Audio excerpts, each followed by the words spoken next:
All right, Jesse, let's take a look at one of your slalom runs here. Practicing up on ego. And first turn, I'm following you. You can see a little divergence there right away. Not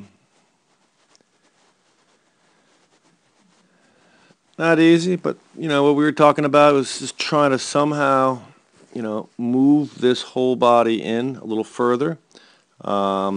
This is sort of the corridor right there of this entire 4 or 5 gates, and we want to try to get our body inside that corridor and get those feet out and around the gates. To me, it looks like because you're not inside the corridor and you're actually skiing around the gate, a bit of a reach there. I could see your hand, right? I can see your hand. Both hands on the same side of the body, so we know we're kind of reaching. And as soon as we reach there, we rotated too much this way, causing the hip to rotate out this way and cause the skis to flatten out. I mean, if you went back and looked, got your skis rolled up pretty good there, and they're going to flatten out right there, and thus we see all that spray. So we want to try to, square up more the upper body. I mean, obviously there you look at it, you're like mini GS sort of following the skis. We need to be in the corridor. We need to be square down the hill. Push the inside hand forward. Double pole plant could help. Or at least, have it up there like you're going to. Pretend you're clearing a second gate with the inside hand. But we got to take it down the hill and remain more focused down the hill and not skiing around them. Here, at this stage, I mean, you're rolling up nicely, carving before the fall line. Really looks like you almost started that turn too early. I mean, if you can imagine with that much, bend in the ski and rolling up where that gate is, you'd probably end up on the inside of it. So what'd you have to do? We had all that edge angle right there, nice and high, and kind of flattened them there because we're gonna skid by the gate, and now they're right under you, right? You had them out from underneath you, now they're under you, and we're just sort of skidding by to get by the gate. So, a little more patient. Sometimes we gotta, the rise line, you're probably starting a little tad earlier. You're also just pointing down. You'd want those skis probably, as we intersect the rise line, pointed a little more in this direction.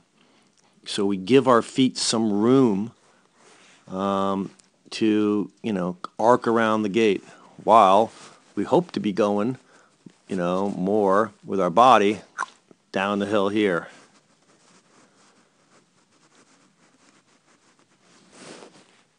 Oops, don't need that.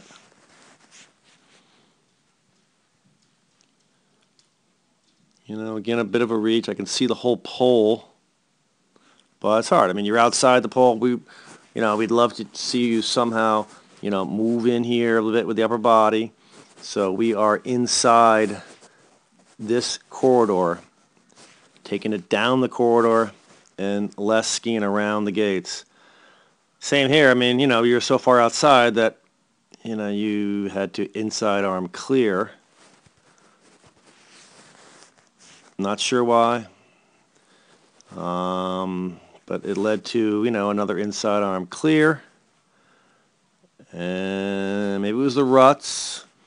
And here's your third inside arm clear. This is the big rut. That was the one that was narrow, and you kind of used the tactic, I'll put one in, one out, and therefore you were wide.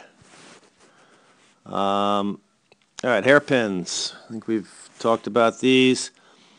I'm not going to see bad video, but you cleared it with the opposite hand on the top.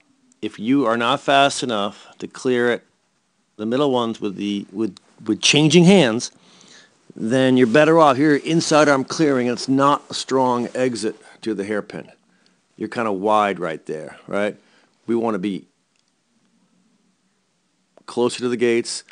We want to be, opposite hand clearing the bottom two poles of a hairpin.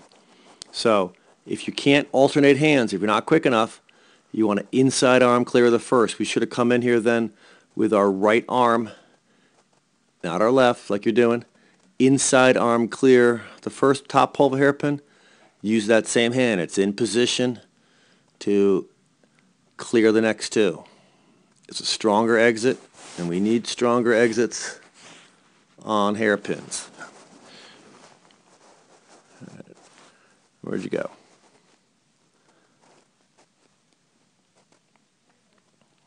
Undergate.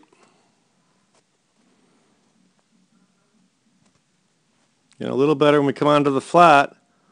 Now all of a sudden, I don't see that whole pole anymore. Up on the pitch, I can actually see the pole.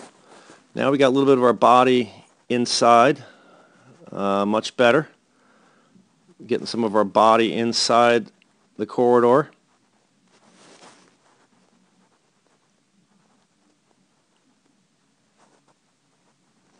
You can see right there that you're not reaching nearly as much. It's good skiing. I'm not sure what almost like a little stumble there. The hand goes high. You have that tendency to do that. I think your dad calls it the old high Hitler or something or other. When you hit that gate, don't let it go up the gate. Just push straight through forward and plant. Block and plant. All right, the flush. Should be always clear with one arm the whole way through. Start with like your normal opposite arm clearing, i.e., cross blocking, if you will. And then you're going to keep that hand forward for the next two inside poles and keep it forward and opposite arm clear here. But all of a sudden, you pick up the other hand. You've got your left hand clearing the last two poles, and it really should have been the right arm all the way through. And so it wasn't a strong exit. It kind of a little bit late there because we didn't, you're a little wide because you're clearing with the wrong hand. You came in much too direct now, didn't have the time. And if you look, you're really touching the pole about now when your skis are going this way, right, in that direction, right, this direction here, when you're just clearing the pole. So, a little late.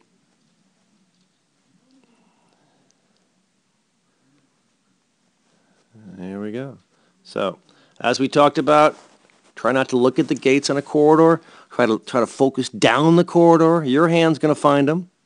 Be a little more patient. Sometimes, we got to give our feet some room. Get them out around, giving our feet plenty of room at the same time, taking it down the hill. I know that sounds opposite, but delay the turn a tad to allow the feet to get out further so we don't have to flatten them out to get around.